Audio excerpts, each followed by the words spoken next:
Bonjour, Bénin politique, malaise à l'UDBN, vague de départ et radiation chez Prudentiaux, du renfort pour l'UP et Talon, titre en manchette Matin Libre ce mardi 3 septembre 2019.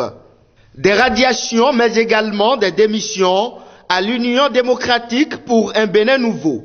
Le malaise est désormais profond au sein du parti de Claudine Afiavi-Prudentiaux. Dans un communiqué datant du lundi 2 septembre 2019, la présidente de l'UDBN a fait état d'actes contraires aux tests régissant la formation politique et mis à la charge des nommés Modeste Onidier, Olga Aïna et Gabriel Arodi.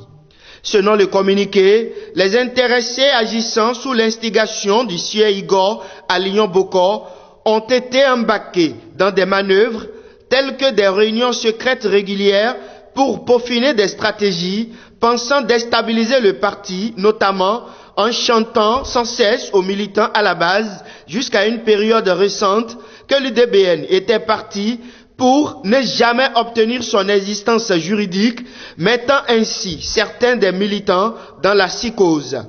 Nous poursuivons toujours cette rubrique sur Guérite TV Monde. Attribution d'agréments à des épaisses. Le DPS à Mouzouvi explique. Le directeur des établissements privés d'enseignement supérieur, invité le week-end dernier sur le RTB, s'est prononcé sur les différentes catégories d'agréments attribués aux EPS pour le compte de l'année universitaire 2019-2020. Le professeur Dodi Amouzouvi a évoqué, entre autres, des agréments réservés et ceux en sursis. Droits de l'homme et relève-tu de loi. Préoccupés, plusieurs acteurs chez Vlavonou. Le 30 août dernier, une délégation de la Commission béninoise des droits de l'homme, conduite par Isidore Clément Kapotiti, son président a été reçu par le président de l'Assemblée nationale, Louis Vlavonou.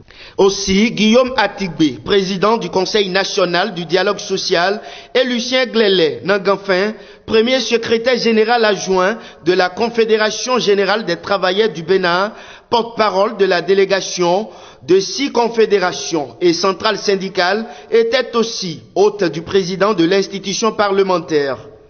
Et puis enfin, conservation de la biodiversité, 9e assise du café au Bénin. Marché financier et gestion de portefeuille au menu.